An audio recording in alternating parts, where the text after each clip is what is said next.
So what's up everybody, this is Prayush और आज की वीडियो में हम लोग बात करने वाले हैं मार्च अटेम्प्ट के बारे में, है ना। कि यार हमारी आने वाले 10 दिन ही मेरे ख्याल से बाकी हैं, ठीक है।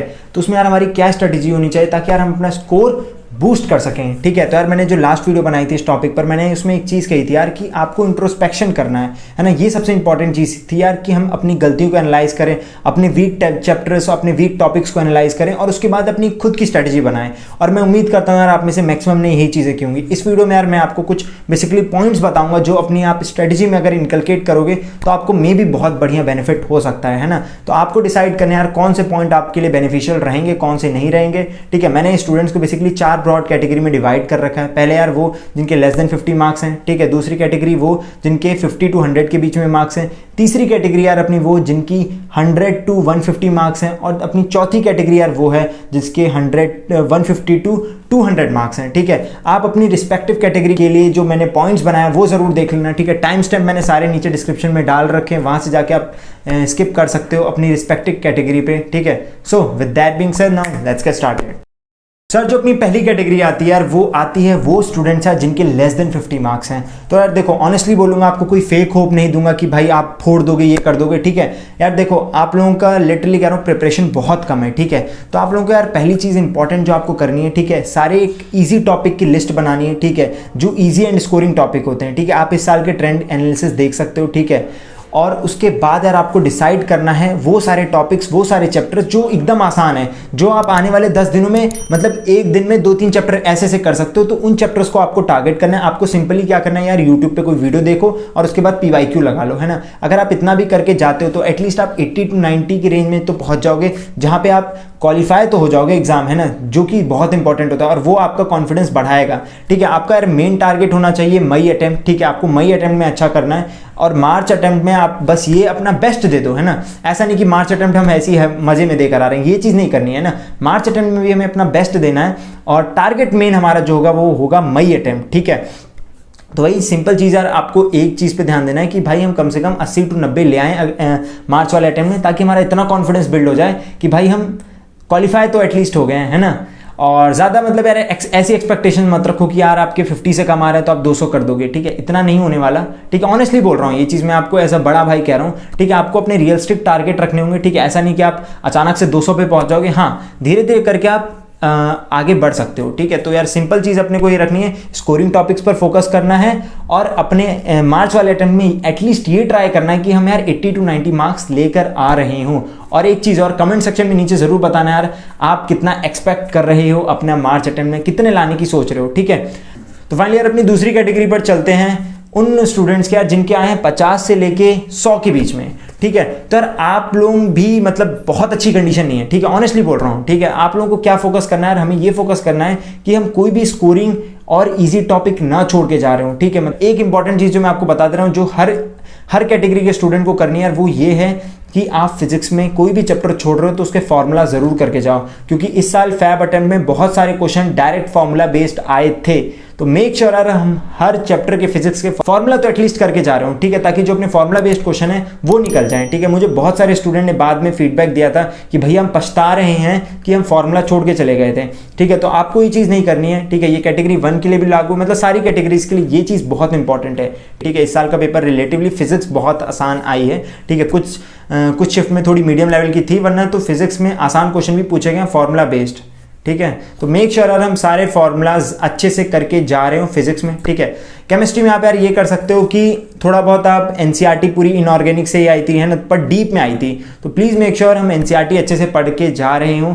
मैथ्स में लेंदी क्वेश्चन आ रहे थे, ठीक है। और मैथ्स ऐसा नहीं है कि यार आप अचानक से कर लोगे तो आपके अच्छे नंबर आ जाएंगे, ठीक है। मैथ्स में भी यार आपको अपनी स्कोरिंग टॉपिक्स पर ही फोकस करना है, ठीक है। मतलब स्कोरिंग और जो ईजिली हो जाते हैं चैप्टर्स उन पर ही हमें फोकस करना है, ठीक है।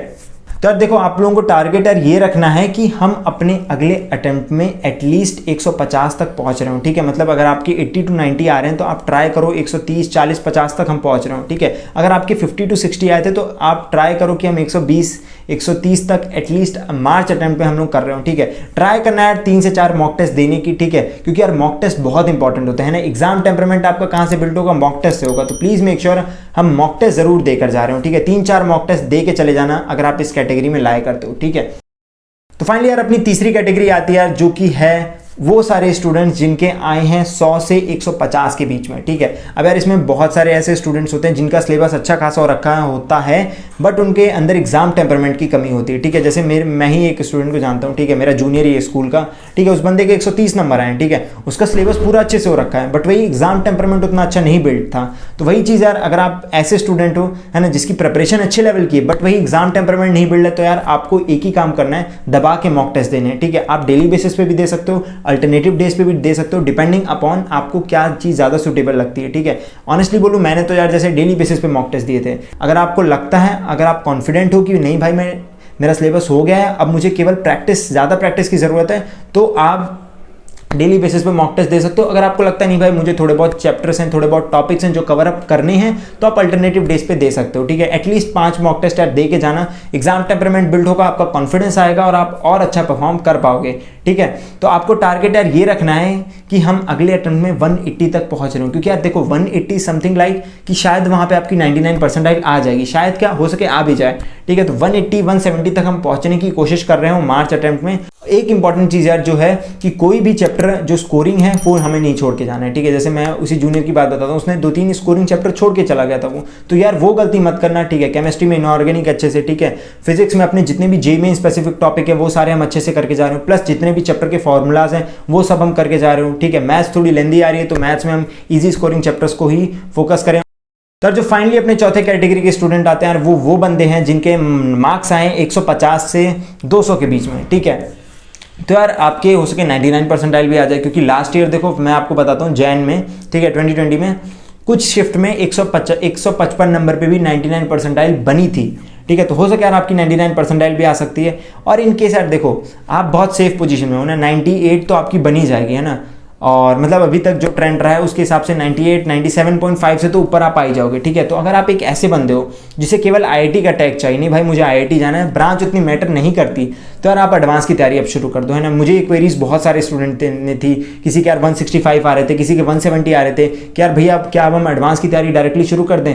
तो मैंने उनसे ये चीज़ की, भाई अगर आपके लिए ब्रांच उतनी मैटर नहीं करती है तो आप डायरेक्ट आईआईटी की तैयारी शुरू कर दो, है ना, आप एडवांस की तैयारी शुरू कर दो, ठीक है। इन केस यार अगर आप ऐसे बंदे हो मेरे जैसे, है ना, जिसके लिए थोड़ा ब्रांच भी मैटर करती है, तो आप ये कर सकते हो कि आप मार्च अटेम्प्ट में ट्राई करो हम 220-30 तक ले आएँ, ठीक है। मार्च अटेम्प्ट में अगर आप 220-30 ले आते हो तो आप बहुत अच्छी कंडीशन में आ जाते हो, है ना। 99.5 प्लस परसेंटाइल आपकी आ जाएगी, जिसमें यार आपकी रैंक मतलब बुरे से बुरे केस में भी 6-7 हज़ार आ जाएगी, जिसमें आपको टॉप एनआईटीज़ में डिसेंट ब्रांच मिल जाएगी और थोड़ी सी लोअर एनआईटीज़ में आपको अच्छी ब्रांच मिल जाएगी, है ना। बहुत अच्छी कंडीशन में रहोगे, ठीक है। तो वही चीज़ यार आप एक बार डिसाइड कर लो कि आपकी प्रायोरिटी क्या है ना, आपको जाना कहाँ है। जैसे मेरा एक दोस्त था, ठीक है, उसकी प्रायोरिटी एडवांस थी, तो उसकी जैसी ही आई उसके मेरे ख्याल से 180 के आसपास मार्क्स आए थे, 180-190 के बीच में उसके मार्क्स आए थे।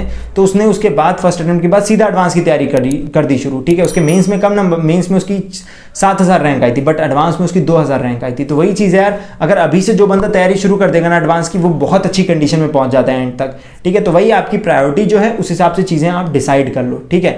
अब फाइनली यार जो आते हैं अपने वो स्टूडेंट जिनके हैं 200 से ज़्यादा नंबर, तो भाई अब आप सीधा जाके एडवांस की तैयारी शुरू कर दो, ठीक है। इतना ज़्यादा मतलब ठीक है, अब मेंस पे उतना फोकस करने की ज़रूरत नहीं है, क्योंकि यार 200 प्लस नंबर आए तो डेफिनेटली यार आपके कंसेप्ट सब अच्छे बिल्ट हैं। बस वही अब आप एडवांस की प्रैक्टिस करना शुरू कर दो। मेंस तो बस जाके अब दे आना, ठीक है, मतलब दे ज़रूर आना, हो सके यार अगले अटेम्प्ट में आपके और अच्छे मार्क्स आ जाएं, ठीक है। तो all the best to everyone, ठीक है। एक चीज़ ज़रूर यार, अगर आपने यहाँ तक वीडियो को देख ही लिया है तो प्लीज़ मेक श्योर यार आप अपना एक्सपेक्टेड स्कोर हमें ज़रूर बताएं कमेंट सेक्शन में नीचे कि भाई आप कितना एक्सपेक्ट कर रहे हैं मार्च अटेम्प्ट में। और all the best to everyone, make sure video को लाइक ज़रूर कर देना अगर आपको कंटेंट पसंद आता है, आपको यूजफुल लगता है, और सब्सक्राइब करना मत भूलना, क्योंकि यार बहुत कम लोग सब्सक्राइब करते हैं, ठीक है। मतलब यहाँ तक भी बहुत कम ही लोगों ने देखा होगा, ये चीज़ भी मुझे पता है, ठीक है। सो बाय एवरीवन, तब तक मिलते अगली वीडियो में, सी या।